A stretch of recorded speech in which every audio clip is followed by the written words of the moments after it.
Bonjour et bienvenue dans cette courte vidéo CADlearn portant sur le calcul de volume dans Trimble Access.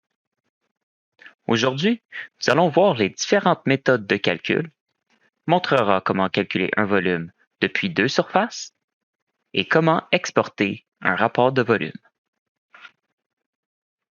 Nous avons ici nos points à partir desquels nous allons créer nos deux surfaces.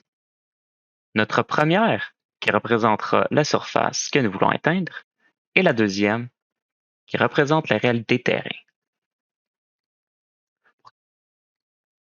Pour créer notre première surface, nous allons sélectionner les points appropriés, puis nous pesons sur Créer surface. Nous lui donnons un nom significatif, puis nous faisons la même étape pour la surface 2. Tel que nous pouvons voir, nous avons des élévations différentes pour nos deux surfaces. Une fois que les deux surfaces sont créées, nous allons dans Trois bords, Outils Kogo, puis Calculer le volume. Tel qu'on peut le voir, nous avons plusieurs méthodes disponibles. La première, au-dessus d'une élévation, calcule le volume d'une surface unique au-dessus de l'élévation déterminée. Seulement le volume de déblai est calculé. La deuxième méthode, volume vide, calcule le volume de matériel requis pour remplir une surface jusqu'à une élévation spécifiée. La suivante, surface à élévation, calcule des volumes en déblai et remblai entre une surface unique et une élévation prédéterminée. Lorsque la surface se trouve en dessous de l'élévation, le remblai sera calculé. Au contraire, si elle est au-dessus, le déblai sera calculé. La méthode réserve dépression fonctionne avec une seule surface qui est traitée comme la surface finale. La surface initiale est définie à partir des points au périmètre de la surface sélectionnée. Lorsque la surface se trouve au-dessus de la surface de périmètre, le déblai est calculé, autrement dit réserve. Dans le cas contraire, le remblai est calculé, autrement dit dépression.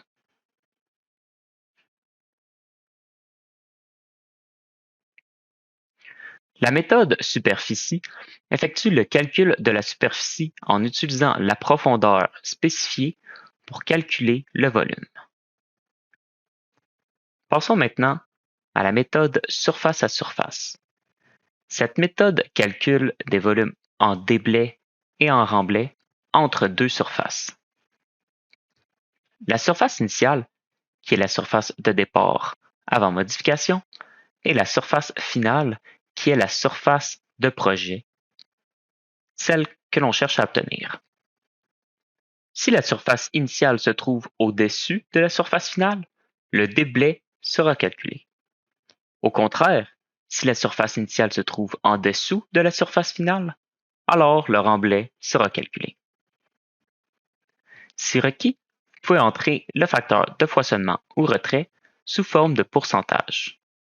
Nous pouvons aussi laisser les valeurs à 0. Le facteur de foisonnement tient compte de l'expansion du matériel, alors que le facteur de retrait tient compte du compactage.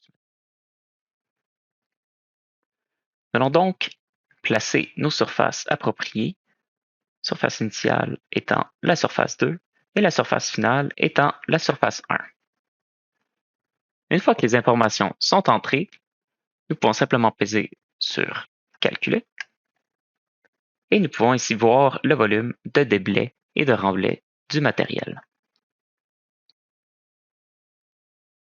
Afin de pouvoir créer un rapport avec notre calcul, il est possible de stocker les informations de notre étude. Une fois chose faite, nous pouvons aller dans Trois bords, Études, Exporter, puis nous venons choisir le format Rapport de volume. Je le veux en format PDF. Tout me semble beau, je peux donc accepter. Le rapport est ainsi créé. Nous pouvons voir ici les calculs effectués pour le matériel de remblai et de déblai. C'est ce qui complète cette vidéo sur le calcul de volume dans Trimble Access. Merci.